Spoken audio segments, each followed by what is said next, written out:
નમસ્કાર, સમાચારો સાથે હું છું જયેશ। અમેરિકામાં ગેરકાયદે વસતા એવા ભારતીયોનો ત્રીજો દસ્તો અમૃતસર પહોંચી ગયો અને ત્યારબાદ તમામ ગુજરાતીઓ જે તેમાં સંમેલિત હતા તેમને લાવવામાં આવ્યા છે અમદાવાદ। તો અમેરિકાથી ડિપોર્ટ કરાયેલા કુલ ભારતીયોમાંથી 33 જેટલા ગુજરાતીઓની ઘર વાપસી થઈ છે, જેમાંથી 4 લોકો ફ્લાઇટ દ્વારા એરપોર્ટ પહોંચ્યા હતા, જ્યારે 4ને હવે તેમના નિવાસસ્થાને પોલીસના વાહનોમાં જ ઘરે મોકલવામાં આવી રહ્યા છે। પરત ફરનારમાં અમદાવાદ, ગાંધીનગર, મહેસાણાના સૌથી વધુ લોકો છે અને ડિપોર્ટ કરાયેલા વધુ 33 ગુજરાતીઓની ઘર વાપસીમાં 10 વર્ષથી નાના 8 બાળકો સહિત 33 ગુજરાતીઓ પરત ફર્યા હોવાની વિગતો મળી રહી છે। આ પરત ફરનારમાં અમદાવાદ, ગાંધીનગર અને મહેસાણાના સૌથી વધુ લોકો છે, જેમાં નરોડા, નારણપુરા, કલોલ અને ડીંગુચાના પરિવારો પણ સામેલ છે। એરપોર્ટ પર સ્થાનિક પોલીસ, સ્ટેટ આઈબી અને જિલ્લા પોલીસ હાજર છે। તમામને પોલીસ સલામતી હેઠળ નિવાસસ્થાને પહોંચાડવાની વ્યવસ્થા કરી છે। ગત મોડી રાત્રે અમેરિકાથી ડિપોર્ટ કરાયેલા 112 ભારતીયો અમૃતસર પહોંચ્યા હતા।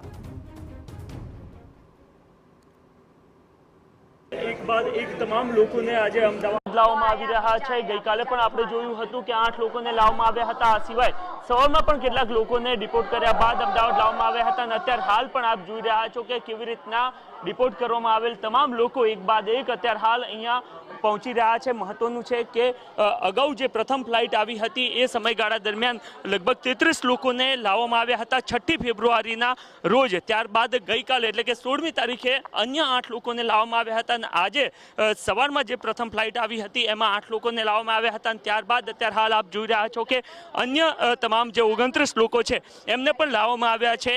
જે લિસ્ટ આવ્યું છે એમાં સ્પષ્ટ જોવા મળી રહ્યું છે કે કેવી રીતના સૌથી વધારે લોકો છે એ ઉત્તર ગુજરાતના જોવા મળી રહ્યા છે અને એમાં પણ સૌથી વધારે જે લોકો છે એ મહેસાણા અને ગાંધીનગર જિલ્લાના જોવા મળી રહ્યા છે। એ તમામ લોકો આપ જોઈ રહ્યા છો, કારણ કે એક પ્રકારે બિન અધિકૃત રીતના અન્ય દેશમાં પ્રવેશ કરવા માટેનો પ્રયત્ન એમના દ્વારા કરવામાં આવ્યો હતો। એના જ કારણે તેઓ વારંવાર પોતાનું મોઢું છુપાવતા પણ જોવા મળી રહ્યા છે। મહત્વની વાત એ પણ છે કે એક તરફ જ્યાં તમામ લોકોને અહીંયા લાવવામાં આવી રહ્યા છે એમને હથકડી પહેરાવીને અહીંયા લાવવામાં આવી રહ્યા છે, એને લઈને પણ એક પ્રકારની રાજનીતિ થતી જોવા મળી રહી છે કે કેવી રીતના ભારતીયોનું અપમાન થઈ રહ્યું છે। અને ગઈકાલ રાત્રે વધુ એક ફ્લાઇટ અમૃતસર પહોંચી હતી અને એમાં વધુ 112 સાથે કુલ 332 લોકોને અત્યાર સુધી અમેરિકાથી ડિપોર્ટ કરવામાં આવી ચૂક્યા છે અને એમાં પણ ગુજરાતના લગભગ 70 કરતાં પણ વધારે લોકો હોવાની બાબતો સામે આવી ચૂકી છે।